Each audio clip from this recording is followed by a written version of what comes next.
Um, can you all see my screen?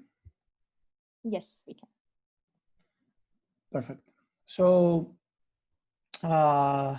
today we're gonna talk about actually the ultimate, let's say, a fancy word, checklist for SEO when you want to write content that you want to be super optimized and have increased chances on ranking as a top page result. There are more than actual 200 ranking factors, but I try to be to kind of summarize all the things that through my career showed me that if you follow and do that those things on your articles, then you definitely have very good chances on seeing your piece of content as a top page result. So let's start with of course the keywords. Keywords are the most important part, and more specifically I'll try to summarize some very good tips around keywords. People back on the early days, keyword density was super important. Right now it's not that important, but it's good to have to include your exact match of your keyword around 3 to 5 times, depending also on the article's length. And a good keyword density is like around 0.5 to 2%.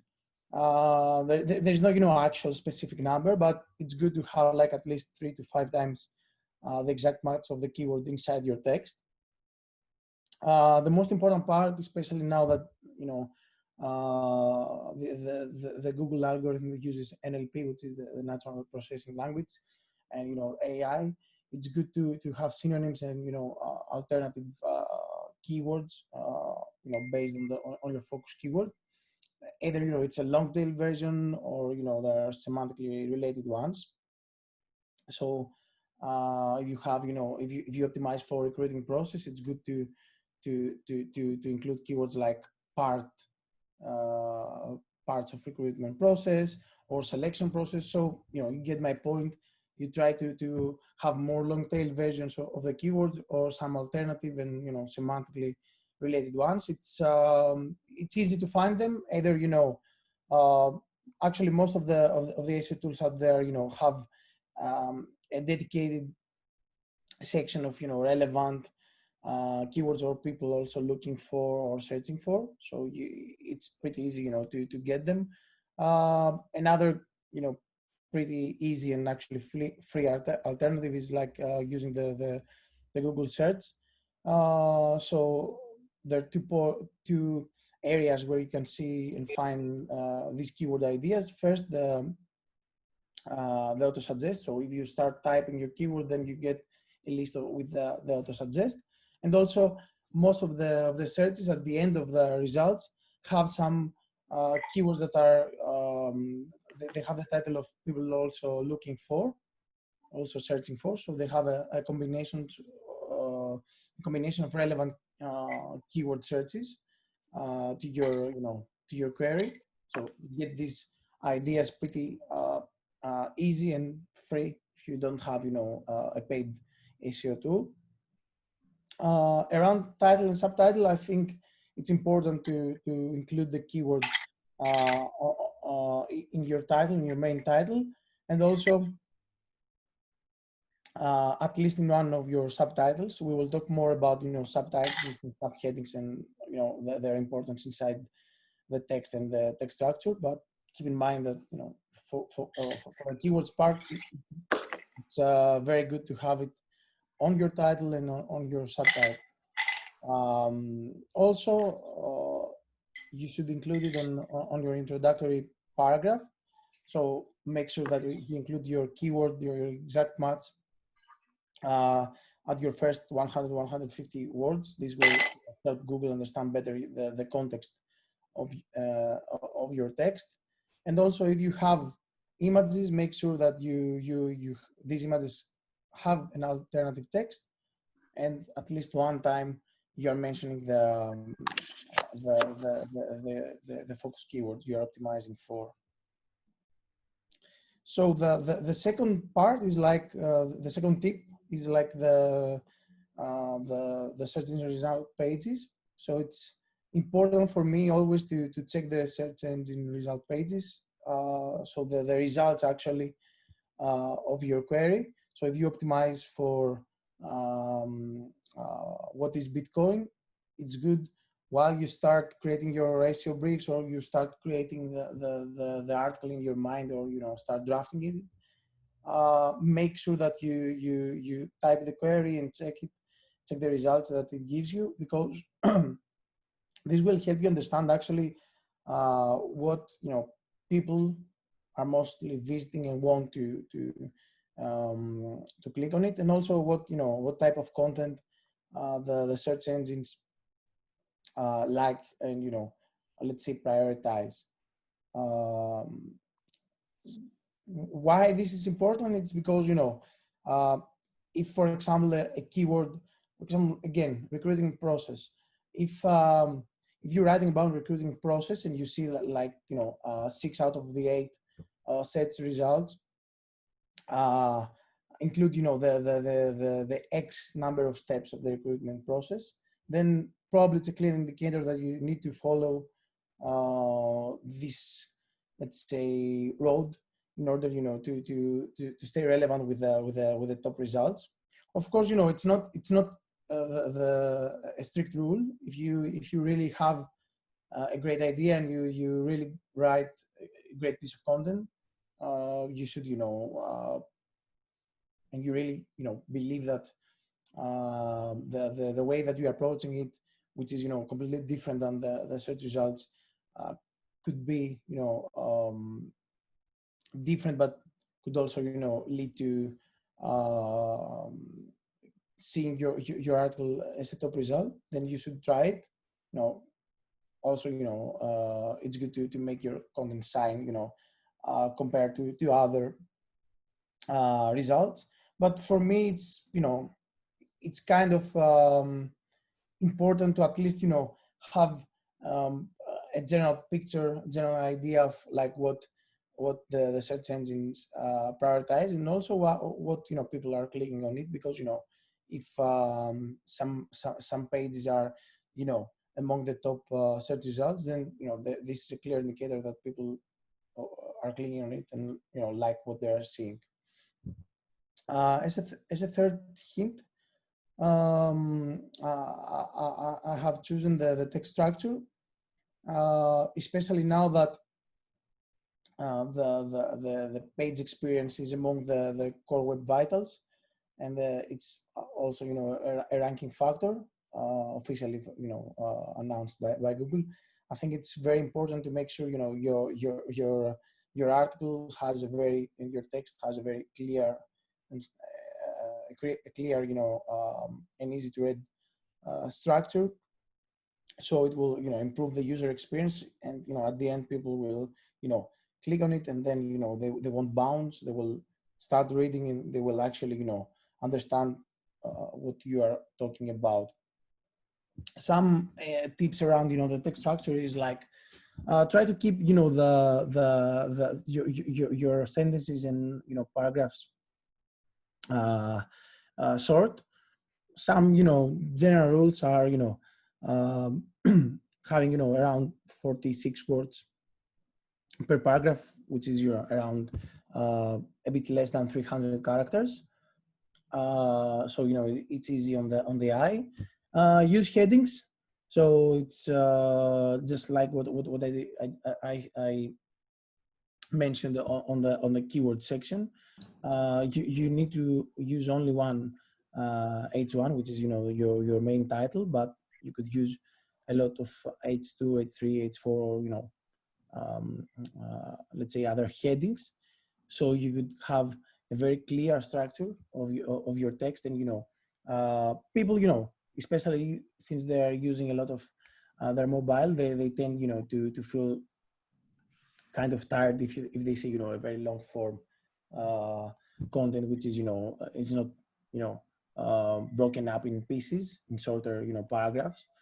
So if you have, you pick a topic and you start breaking down on, shorter paragraphs with clear subheadings, which, the kind of,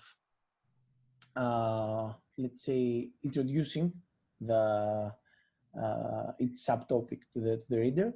And especially also a good way to do that is to include a table of content at the beginning.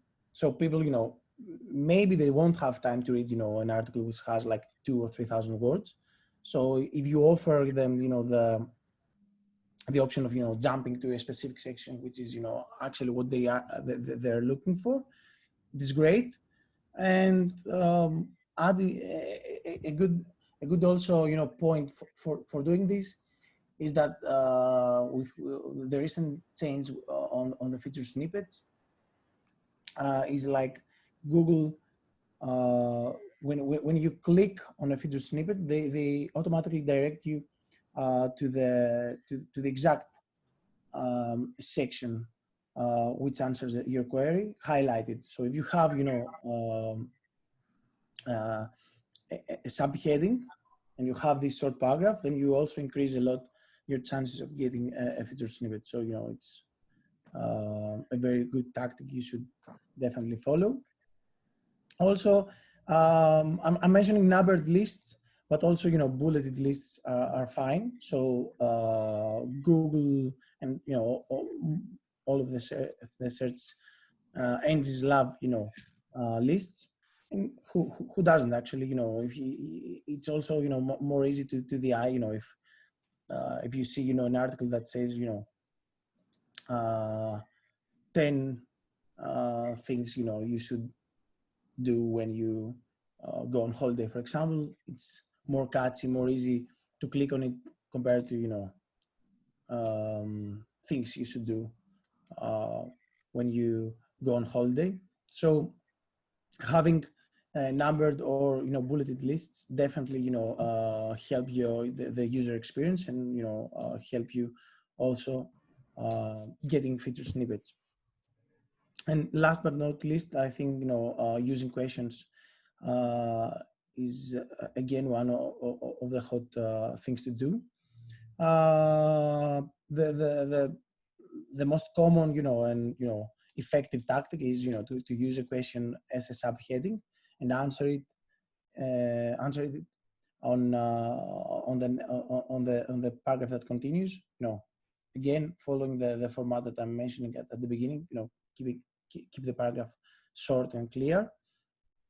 But again, all these things not only help the reader to have a better user experience, but at the same time, it's things that search engines like a lot and promote content that is structured in this way, especially for Google that has this feature snippet functionality.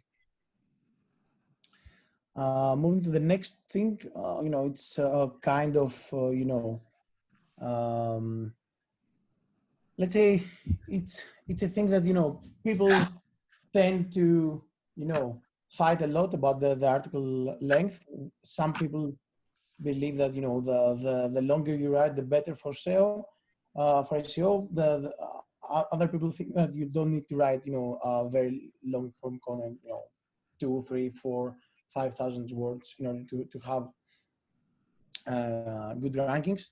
From my opinion is like somewhere in the middle. So there is this general rule. We all agree that the longer sometimes it's the better for SEO. But I think this shouldn't be your let's say your rule. The most important thing you need to think when you start writing something is that through this article, through this page, through this piece of content, you're answering a query or a series of queries, a series of questions that searchers have. So if you achieve answering correctly, properly, and without, losing or, leaving any informations, any key informations out with, uh, less words, then it's fine. Of course, having, an article about with, 100 or 200 words is not, optimal. But, as I'm saying, it's like, if you think that you're repeating yourself just because you need to achieve, a large number of words, then you just have to stop. Don't repeat yourself. Don't, mention things that, are irrelevant, or they don't cover the topic. They don't answer the topic just because you need to have more and more words. Try to think of, from a searcher's perspective, and actually write the content that they want to see, and this content is actually answering their questions, and they won't, bounce and, move on the next article, which is, on the search results. Rich media, and by saying rich media, I'm referring mostly on images, videos, and infographics. So I strongly, suggest not to have pages with only text. So try to enrich your article with rich media, because this will definitely boost your rankings, but it will not only actually boost your rankings, it will give you, virality, and it will give you, backlinks. So if you want to dive more deep into this, so for images, I think they definitely help the UX, and they make, your article and your page, more easy on the eye, while at the same time you should always make sure that you include alternative text for each image, and also you compress them, because, if you use images with very large file size, then you make your page load slower, and this is hurting your page performance, and, your ranking as well. So make sure that you include images, but they're optimized and following the best SEO practices, which is, include alternative text, and they are compressed. For videos, again, they're helping the UX, but also I think it's very good as a summary for the article, especially, if it's a long form article, if it's, 2, 3, 4,000 words, maybe sometimes people, they won't have, the time again to read the whole text. So having a video that summarizes what you are actually saying, instead of, a person is spending, 10 or 12 minutes to read the whole article, it will spend, 1.5 minute, and he will get, let's say, the big picture, which is, great. And it's also, helping virality. It is easy for someone to share a video, and you can get backlinks. And since I'm mentioning backlinks, a great way to have them is, creating infographics, and, including them in your text. Again, it's a good way to summarize your content, and also, people and other websites love infographics, because again, they summarize a big article, lots of information in just, a picture with, good graphics that are easy on the eye, and people and websites tend to share infographics. So, this is a good way to first become viral, make, increase the awareness of your domain and your authority, of course, and also, get backlinks from websites that shared your infographic. moving to the next tip, I think it's the internal links. It's important for ensuring that you have a good crawlability of the search engines for your website, and you also pass link juice from a web page to another. And let me be a bit more detailed on this. So if you have a page talking about like cryptocurrency, and you're analyzing, inside the page, the blockchain, the how cryptocurrency works, and you also mention, let's say, 3 or 4 different cryptocurrencies like Bitcoin, Ethereum, Litecoin, and XRP, for example. I think it's very important. It's very good to include, and you have written, uncovered these topics as well. So you have written about, what is blockchain. You have written about how cryptocurrency works, and you have written about what is Bitcoin, what is Litecoin, what is XRP, and what is Ethereum. Then it's very important. It's very good practice to include links from the article you write right now about what is cryptocurrency, pointing to these pages. So again, this will help the Google bot and the other agents that other the agents that other search engines use to crawl your website. So they're actually the way that a search engine works, it doesn't crawl all your domain or your website at once. So if it visits a web page, then it also visits all the web pages that are being from this page. So if you have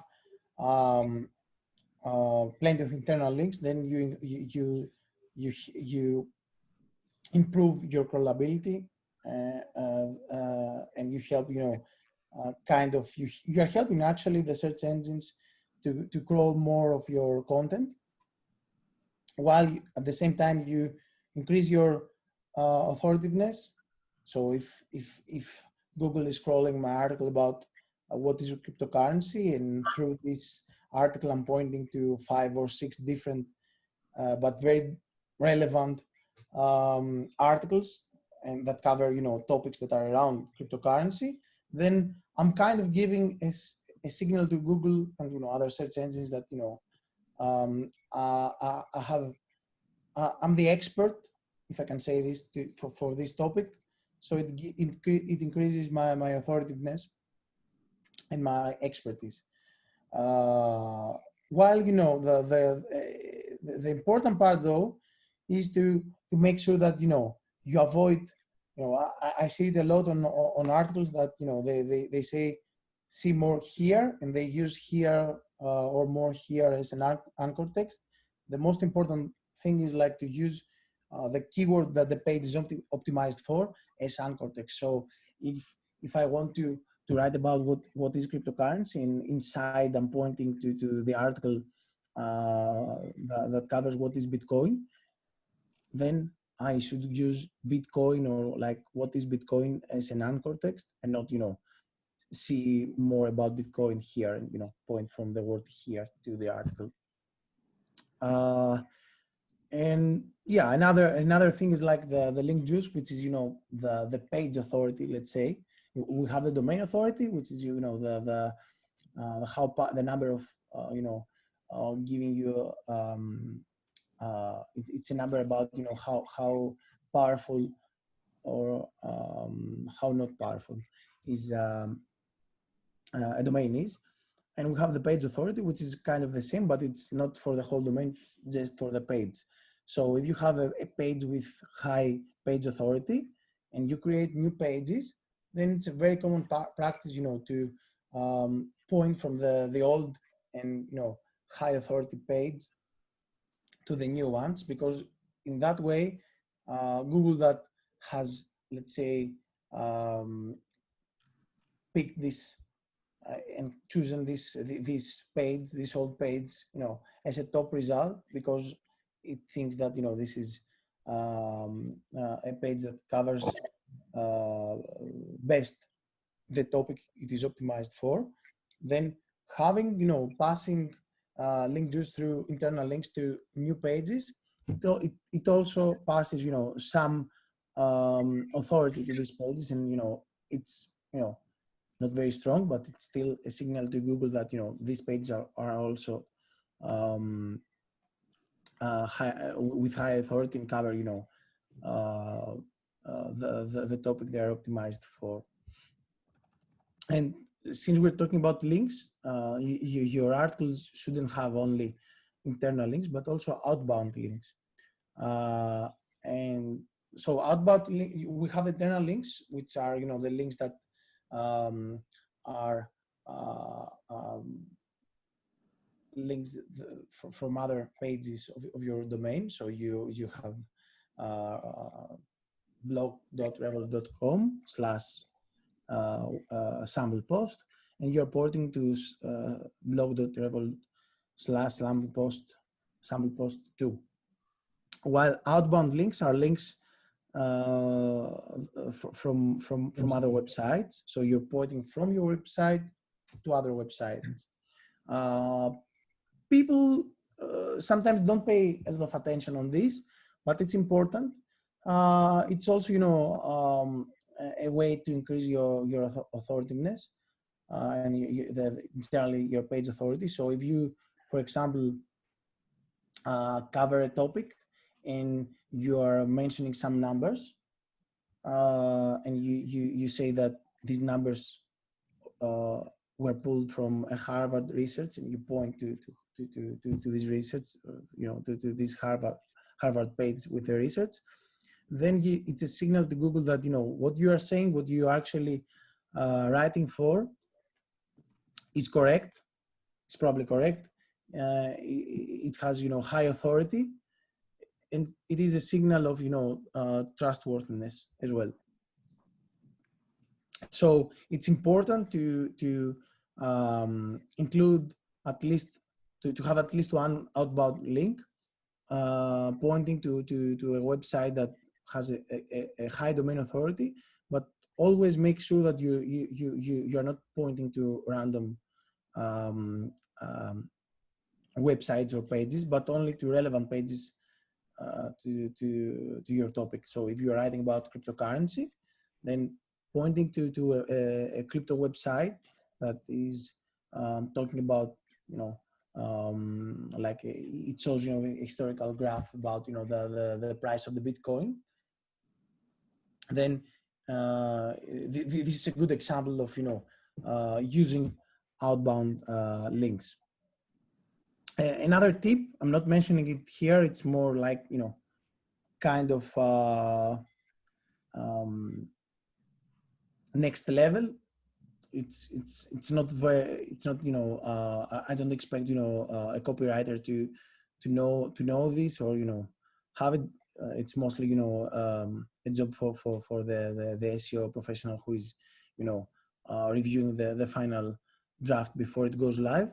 It's to show if you are pointing to websites with very low domain authority, then you could use the nofollow tag, which informs Google not to actually pass any link juice to this page. So it's kind of, with outbound links, you're actually giving backlinks to the other domain.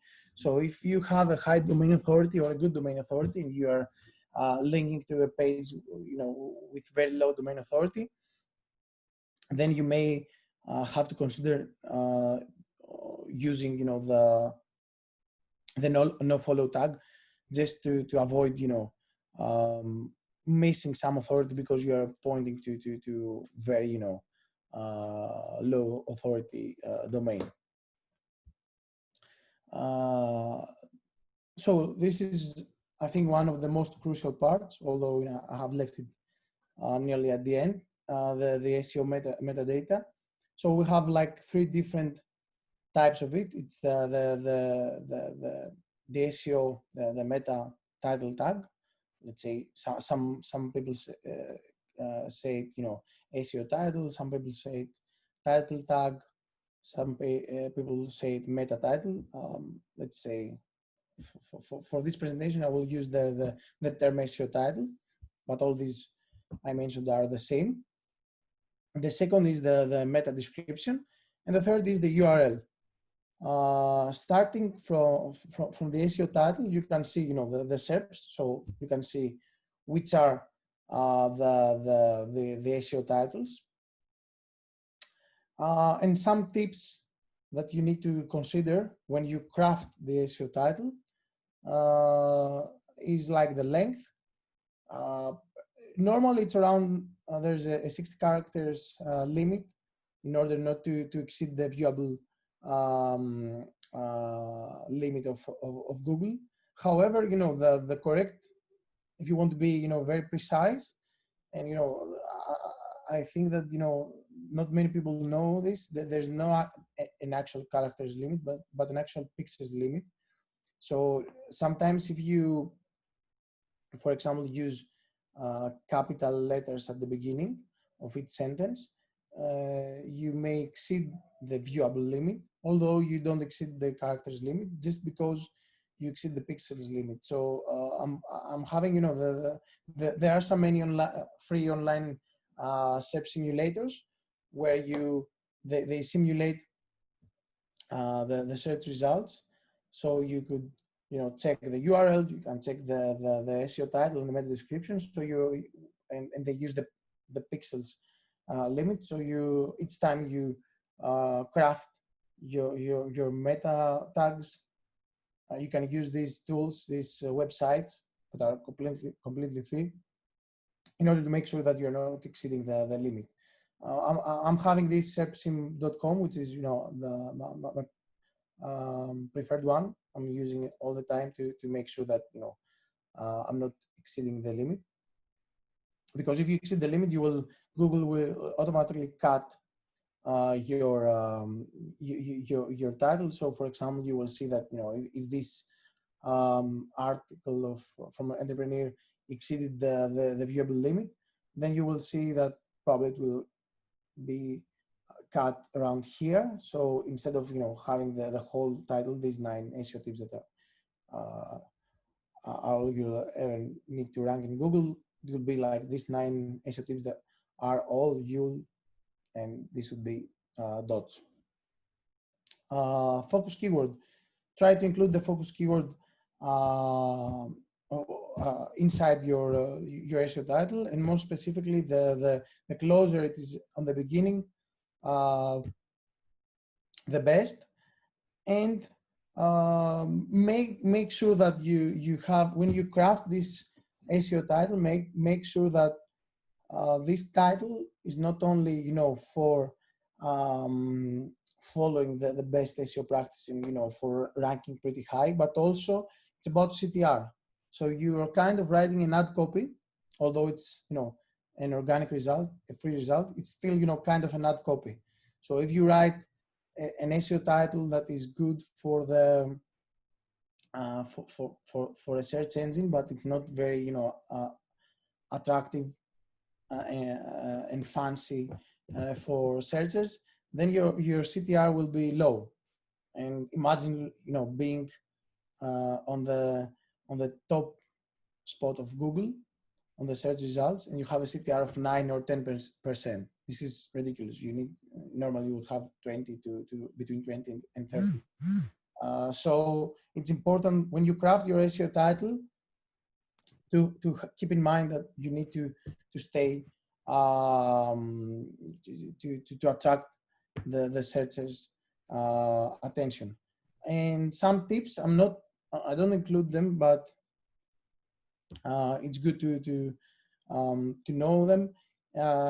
Having words like best, or just like what I'm using, ultimate SEO checklist, attract searchers attention. Also numbers like 10, or just like all these examples from the screenshot, 9, 100 SEO tips, 101, 12, they have numbers, they have lists. And a recent study from Backlinko, which is one of my favorites and one of the most famous um, websites around SEO, showed that SEO titles that have brackets, they tend to have bigger CTR. So anything that could, like if you have, for example, you can use 100 SEO tips for small businesses, and inside the brackets updated for 2020. This is increasing the CTR, and it's through a research, so it's more um, it's more accurate. Let's say it's not just an indication or an assumption. It's an outcome of a research. Moving to the meta description, again, this is an example. You can see if you don't know, you can see that which part of the search results is the meta description. Meta description is not a ranking factor, so no matter what you put there, it won't affect your rankings. However, it's again what I said before. It's kind of an ad copy. You have the title and you have the meta description. So imagine that this short text is like a short description of your post, a summary of your article. And although it's not a ranking factor, it's your way, your chance to grab the readers, the searchers' attention, and it plays a big role also on the CTR, the click-through rate. Again, the general rules to make sure that you won't exceed the viewable limit.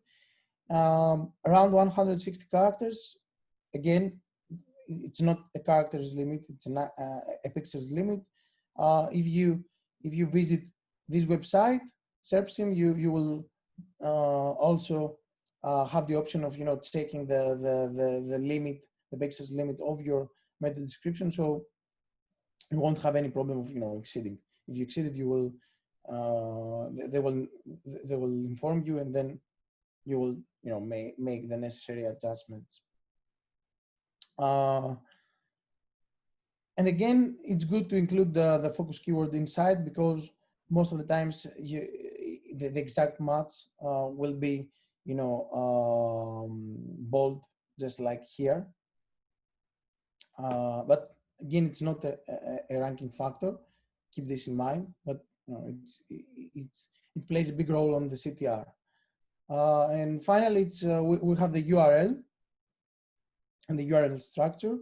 So you have this example. The most important part, which is the slug we're saying. Make sure that it's optimized. And when we say it's optimized, it's not only for SEO, but it's also for the user. Imagine that you are a user and you are sharing this URL via Slack, via a social network, or via WhatsApp. You need to make sure that it's friendly on the eye, and it's not a long form URL with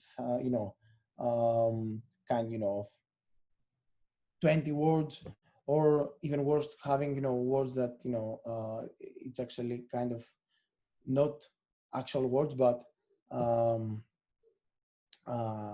different random characters or numerical values. So you need to make sure that it's optimized, it's short.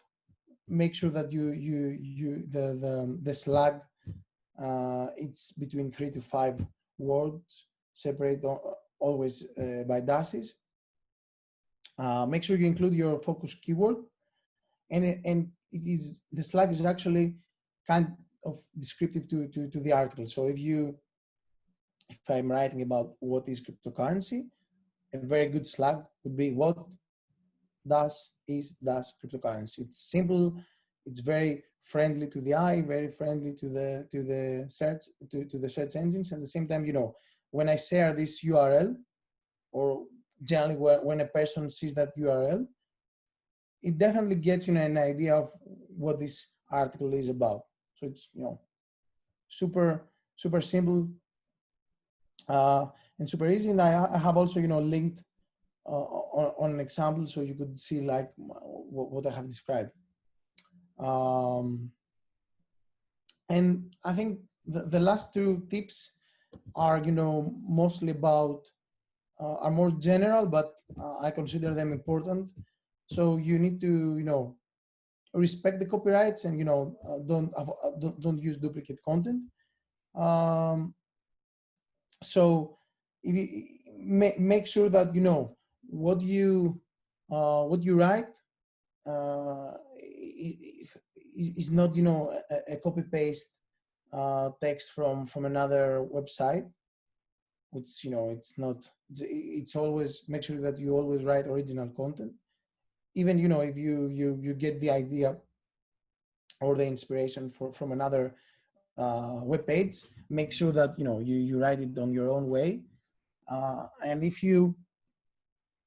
when we say copyright, I think you all understand what I mean when you mention a research, for example, the example that I used about for outbound links. If you use a research and you mention the outcome, then you should point to the research. This will first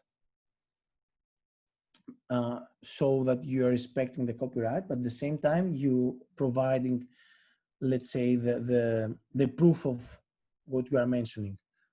So you increase your trustworthiness.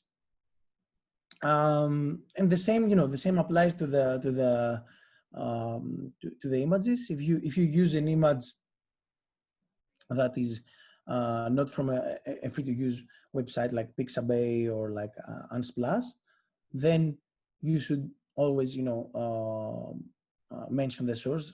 I do it in my personal website. I'm not a designer, so in special for SEO, all the art or the images that are in the free websites are not very good. So I'm always picking an image from websites that have spent some time on creating this image from scratch. But I'm always also mentioning that this image belongs to this X website. So it's a win-win situation. I think 99% of the times websites won't have any problem on using their images, as long as you point to you mention their name and you point to them, because it's also a backlink, which is important for SEO. And last, as a last tip, I think I should mention that you should make sure that your article is clean. When I say clean, it's kind it's relevant to the page structure, that the text structure that we have mentioned before, but it's kind more general. And when I say clean, I mean, sorry about the duplicate content, but when I say clean, I mean it's good to make sure that you are not using too many subheadings, or not subheadings at all. You are not using extra spaces and making the reading difficult, or like you have irrelevant images inside, or you have a lot of typos, or you underline a lot, or you using bold a lot. You get my point. Providing a good user and page experience is crucial, and it will help you at the end rank pretty high, because the searcher will again not bounce. It will visit your article. And even if you have written a very solid, a very informative, and and actually super article about the topic you are optimizing for. If the content is not good, if you're not providing a good user experience, page experience, then most of the people won't spend time on reading it, because they will find it difficult.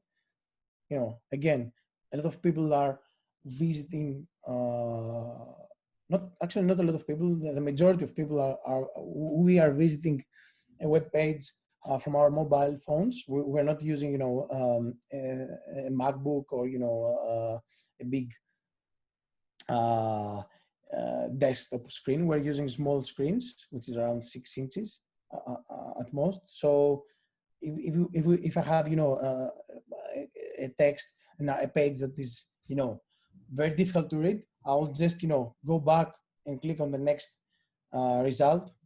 It's pretty easy, but it will be very bad for your domain and for your page. So most of the times, this is what I'm saying, that you should make sure that you have a clean text, and read your article at least twice before you publish it, or you sending it for review. At least this is what I'm trying to do each time I'm writing an article. And back in my early days, when I used to be an editor, I was doing a lot of typos, just because I tried to complete my articles, and publish them super early and fast.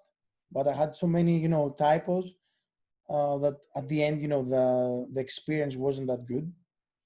And what really helped me was to finish my article, and then spend 1 or 2 minutes reading it from scratch, and find any errors that I made. So yeah, that's it from my end.